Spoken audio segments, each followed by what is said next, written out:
a lot of opportunity taken out of your community, you just feel incredibly powerless. You're not sure where to start. You also don't have the energy to figure out how do you impact something like an economy. Often what we really need is a new imagination. How do we create opportunities that can root wealth and overturn these cycles of generational poverty in our communities? I'm Molly Hemstrit. I'm the co-founder and co-executive director of the Industrial Commons, and I work to bring opportunity to rural communities across Southern Appalachia. Appalachia for me is a really beautiful place, and it is where I call home. I always think the season I'm in is my most favorite season. There's lots and lots of trees, animals, insects. It's my favorite place to be. It's also a really complex place. A lot of the story of Appalachia has been about extraction, things leaving our communities. Where I grew up, we have been manufacturers and makers for generations, and particularly textile manufacturing. Textiles are really these workhorses of our world. It's not just the clothing we wear. If I think about the stent that's in my dad's heart, that's keeping that heart beating, that's a medical textile. If you think about a firefighter that walks into a burning building, they're protected by a textile. So much of our world is about fiber and is about the textile industry. And it's really our communities that are helping to ensure that that industry stays vibrant and active in the United States. But around the 1990s into the 2000s, that work left, leaving our communities with upwards of 15% unemployment. Entire families just didn't have work. So I really started asking this question of myself, like, what do I do as someone who really wants to stay here, but someone who wants to be sure that there's opportunity, not just for me and my family, but for my friends and neighbors. There were several things that I wanted to be different from what I had seen coming down around me. I wanted this to be a profitable enterprise.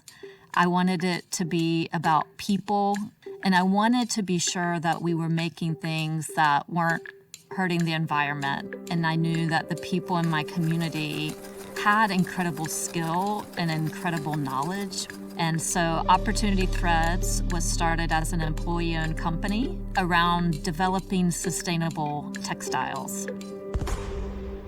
The idea of employee ownership is just really, really basic. And I think we can all relate to it. If we work really hard for something, that reward should come back to us. We all want to feel like we're valued. We all want to feel like the opportunity that we create, the profits that we create, we have a say in those.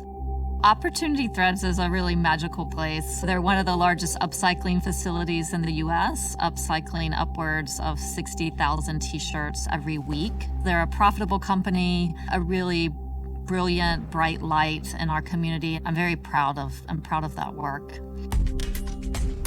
From there, I was like, oh, this is kind of cool. This seems to be working. Let me find some more help. I wasn't an economist, didn't have a business major, didn't consider myself an entrepreneur. What I did know is that I cared very deeply about where I lived. And so we started building a network. We called it the Carolina Textile District, with this whole idea of being big by being small together. So we were going to band together in order to build scale. And then after we built that, we built the Industrial Commons. What we do with the Industrial Commons is we support workers, we support businesses. Some of those businesses we help to buy and convert to employee-owned companies. Some of those businesses we start ourselves. We've drawn the attention of folks like the National Science Foundation, who have chosen us as one of 10 innovation communities across the country. And it was really the organization that I needed when I was getting started that I didn't have. One of the projects that the Industrial Commons right now is working on is called Material Return. And what we do at Material Return is we take back the region's textile waste, we grind it up, and we send it through this big machine, and then we're able to make that back into a yarn. Something that might be sold for 3 cents a pound, if we can put it through our system, it can come out on the other side and we can sell it for $9 a pound. So we're engineering value back into this waste stream, just like we're trying to engineer opportunity back into our communities.